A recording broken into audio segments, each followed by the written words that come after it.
तो इस वीडियो में हम जानेंगे कि कैमरा किस तरीके से वर्क करता है, फिर चाहे वो मोबाइल का कैमरा हो, DSLR हो या फिर दूसरा कौन सा भी कैमरा हो, और उसे एक फ़ोटो क्लिक करने के लिए कौन कौन सी इम्पोर्टेंट चीज़ें लगती है, जिसमें हम 3 कंडीशंस लेंगे। उसमें सबसे पहले कंडीशन में हम DSLR और मोबाइल का कंपैरिजन लेंगे। अब DSLR जो है वो हम 12 मेगापिक्सल का और मोबाइल जो है वो हम 48 मेगापिक्सल का एज्यूम कर लेंगे। फ़ोटो क्लिक करने के लिए सबसे मेन एंड इम्पोर्टेंट चीज़ जो होती है वो होती है लाइट। जितनी ज़्यादा लाइट उतना ही फ़ोटो कलरफुल और ब्राइट आता है। और मेगापिक्सल्स का उसमें कुछ भी रोल नहीं होता। मेगापिक्सल मतलब सेंसर्स के जो पिक्सल्स होते हैं वो, और पिक्सल्स कितने भी ज़्यादा हो, लेकिन अगर सेंसर साइज ही छोटा होगा तो फ़ोटो उतनी अच्छी नहीं आएगी जितनी DSLR की आती है। अगर इसको हम अच्छे से समझाएं तो ये है DSLR का सेंसर और ये फ़ोन का सेंसर। DSLR का सेंसर बड़ा है एज़ कम्पेयर टू फ़ोन का सेंसर, और इसी वजह से ये लाइट को ज़्यादा कैप्चर कर पाएगा। और मेगापिक्सल्स मतलब उसके अंदर के जो पिक्सल्स होते हैं वो।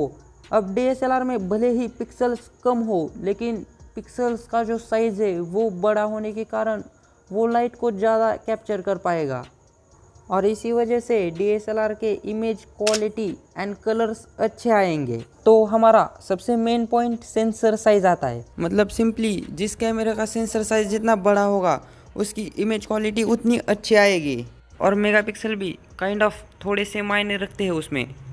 देन आता है एपर्चर। एपर्चर मतलब जितना एपर्चर लो होगा उतना ही हमें फ़ोटो ब्राइट और अच्छा देखने के लिए मिलेगा। देन आता है लेंस। लेंस मतलब आप जो उठी हुई चीज़ फ़ोन के ऊपर देखते हो, जैसे कि हम S20 अल्ट्रा का ये जो कैमरा बम्प देखते हो, इसे ही हम लेंस कहते हैं, वही एक्चुअल में लेंस होती है। और देन आता है प्रोसेसर। प्रोसेसर किसी भी फ़ोटो को प्रोसेस करने के लिए main and important role play करता है, और प्रोसेसर कितना इफ़िशियंट है और वो किस तरीके से इमेज को प्रोसेस करता है उसके ऊपर ही इमेज की क्वालिटी एंड डिटेल डिसाइड होती है। देन नेक्स्ट पॉइंट आता है ऑप्टिमाइजेशन। ऑप्टिमाइजेशन मतलब कौन सी कंपनी किस कलर को किस तरीके से ऑप्टिमाइज करके रिप्रेजेंट करती है, उसे ऑप्टिमाइज कहते हैं। मतलब आईफोन की, रेडमी की, सैमसंग की, हर एक की जो ऑप्टिमाइजेशन है वो अलग अलग होती है, और इसी वजह से इमेज के जो कलर्स होते हैं वो हमें अलग अलग दिखते हैं। उसमें कोई नेचुरल दिखाने की कोशिश करता है, कोई वार्म दिखाने की कोशिश करता है, या फिर कोई कूल टोन दिखाने की कोशिश करता है। तो वो अपने अपने कंपनी की अपनी अपनी अलग ऑप्टिमाइजेशन होती है। और कोई भी एक फ़ोटो क्लिक करने के लिए मेगापिक्सल उतने ज़्यादा मायने नहीं रखते जितना हम उन्हें प्रायोरिटी देते हैं। तो सिंपली फ़ोटो क्लिक करने के लिए 3 जो सबसे मेन चीज़ें होती है वो होता है सेंसर, एपर्चर और प्रोसेसर, और इन 3 चीज़ों के ऊपर ही फ़ोटो डिसाइड होती है। और हम ऑप्टिमाइजेशन इसमें इस वजह से इंक्लूड नहीं करेंगे क्योंकि वो हर एक कंपनी का अलग अलग होता है। देन हम दूसरे कंडीशन में डिफरेंस लेंगे आईफोन और रेडमी के फ़ोन के।